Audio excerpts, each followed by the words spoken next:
Doctor B are Ambedkar और उनकी निजी लाइब्रेरी। क्या आप जानते हैं, भारत का एक ऐसा नेता था जिसके पास इतनी किताबें थीं कि लोग उसे चलता फिरता विश्वविद्यालय कहते थे। क्या आप जानते हैं, उसकी निजी लाइब्रेरी में 50,000 से भी ज्यादा किताबें थीं।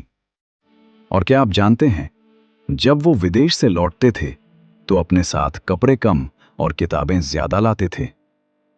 आज हम आपको बताने जा रहे हैं डॉक्टर भीमराव अंबेडकर की उस दुनिया के बारे में जिसके बारे में स्कूल की किताबों में बहुत कम पढ़ाया जाता है। एक ऐसी लाइब्रेरी जिसने एक साधारण बच्चे को भारत का संविधान निर्माता बना दिया। वीडियो को अंत तक जरूर देखिए, क्योंकि आखिर में हम बताएंगे उनकी लाइब्रेरी का आज क्या हुआ।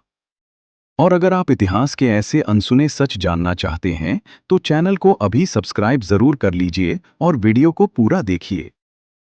किताबों से शुरू हुआ संघर्ष। डॉक्टर अंबेडकर का जन्म 1891 में महू में हुआ। बचपन में उन्हें भेदभाव झेलना पड़ा। स्कूल में अलग बैठाया जाता था, पानी तक छूने नहीं दिया जाता था। लेकिन उस बच्चे ने ठान लिया, अगर समाज मुझे नीचा दिखा रहा है तो मैं ज्ञान से इतना ऊंचा उठूंगा कि दुनिया झुक जाएगी। किताबें उनके लिए सिर्फ पढ़ाई का साधन नहीं थीं, वो उनका हथियार थीं। विदेशों से किताबों का संग्रह जब अंबेडकर उच्च शिक्षा के लिए कोलंबिया यूनिवर्सिटी और लंदन स्कूल ऑफ इकोनॉमिक्स गए, वहां उन्होंने सिर्फ डिग्री नहीं ली, उन्होंने ज्ञान का खजाना इकट्ठा किया। कहा जाता है कि वो अपनी छात्रवृत्ति का बड़ा हिस्सा किताबें खरीदने में खर्च कर देते थे। वो अर्थशास्त्र, कानून, राजनीति, समाजशास्त्र, धर्म, दर्शन, हर विषय की किताबें पढ़ते थे। उनकी सोच इसलिए इतनी गहरी थी क्योंकि उनकी पढ़ाई सिर्फ एक विषय तक सीमित नहीं थी। 50,000 किताबों की निजी लाइब्रेरी। मुंबई के उनके घर राजगृह में उन्होंने अपनी निजी लाइब्रेरी बनाई।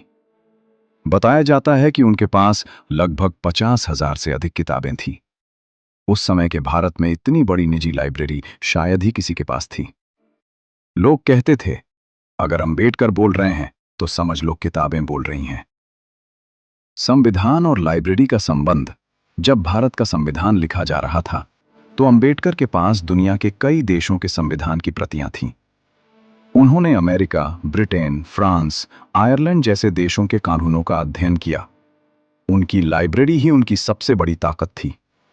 वो हर तर्क का जवाब तथ्यों और संदर्भों से देते थे।